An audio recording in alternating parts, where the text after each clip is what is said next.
वैसे तो हमारे देश के सभी नागरिकों को भारत की आजादी के साथ ही हमारे संविधान में कई अधिकार दिए गए हैं। इन्हीं अधिकारों में से एक अधिकार है हमारे देश का झंडा फहराने का अधिकार। आज पूरा देश आजादी के 75 वर्ष पूरे होने पर अमृत महोत्सव मना रहा है। इसी के तहत प्रधानमंत्री नरेंद्र मोदी के आग्रह पर पूरा देश 2 अगस्त से लेकर 15 अगस्त तक हर घर तिरंगा अभियान में हिस्सा ले रहा है।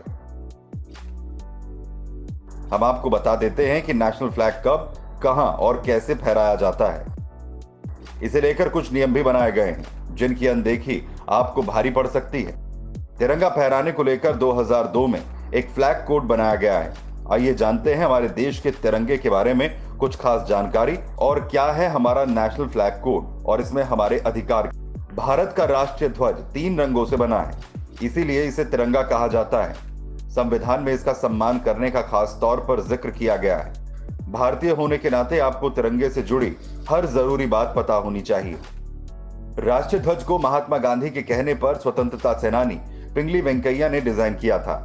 भारतीय झंडा पहले 2 रंगों केसरिया और हरे रंग का था। केसरिया रंग हिंदू और हरा रंग मुस्लिम समुदाय का प्रतीक था। इसमें बीच में चरखा था जो स्वदेशी कपड़ों का प्रतीक था। बाद में गांधी जी के कहने पर बाकी धर्मों के लिए इसमें सफेद रंग जोड़ा गया। आजादी के बाद प्रधानमंत्री पंडित नेहरू के कहने पर झंडे के बीच में चरखे की जगह नीले रंग का अशोक चक्र रखा गया। इसमें 24 तीलियां हैं जो 24 घंटे विकास और रफ्तार का प्रतीक हैं। नीला रंग खुले आसमान की विशालता और पानी की गहराई को दर्शाता है। देश में सबसे ऊंचे तिरंगे कहां लहरा रहे हैं?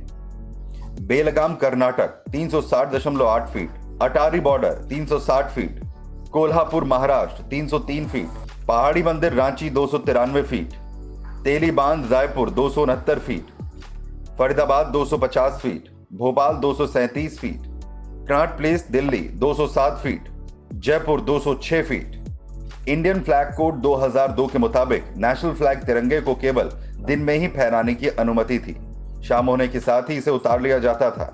लेकिन केंद्र की मोदी सरकार ने हर घर तिरंगा अभियान के लिए फ्लैग कोड के नियमों में बदलाव किया। इसके मुताबिक अब हर दिन और रात दोनों में तिरंगा झंडा फहराया जा सकता है। इसके लिए 20 जुलाई 2022 को भारतीय झंडा संहिता 2002 में संशोधन किया गया है।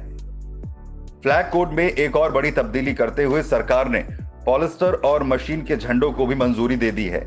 इसके पहले केवल हाथ से बनाए गए कपास, ऊन और रेशमी खादी के झंडों को फहराने की अनुमति थी। कई सारे लोग अपनी गाड़ियों पर भी तिरंगा झंडा लगाकर घूमते दिख जाते हैं। आपको बता दें कि ऐसा करने पर आपको सजा भी हो सकती है। इंडियन फ्लैग कोड के मुताबिक कुछ विशेष लोगों को ही अपनी गाड़ी पर झंडा लगाने की अनुमति है। इसमें राष्ट्रपति, प्रधानमंत्री, कैबिनेट मंत्री, राज्यपाल, MP, MLA जैसे जनप्रतिनिधि शामिल हैं।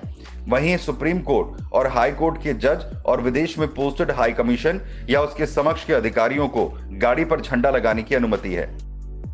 आपको बता दें कि साल 2004 के पहले घरों पर भी तिरंगा फहराने की अनुमति नहीं थी। इससे पहले तक केवल सरकारी ऑफिस और शिक्षण संस्थान ही तिरंगा लगा सकते थे। हालांकि सुप्रीम कोर्ट में दाखिले की याचिका के बाद से लोग अपने घरों पर तिरंगा लगा सकते हैं। तिरंगा फहराते हुए कुछ खास बातों का ध्यान रखना चाहिए। तिरंगे पर कुछ भी लिखा नहीं होना चाहिए। किसी भी दूसरे झंडे को नेशनल फ्लैग से ऊंचा या बराबर नहीं फहराया जाना चाहिए। फटा हुआ या गंदा तिरंगा कभी ना फहराएं और अगर फहराने के बाद भी ये फट जाए तो इसे उतार लेना चाहिए।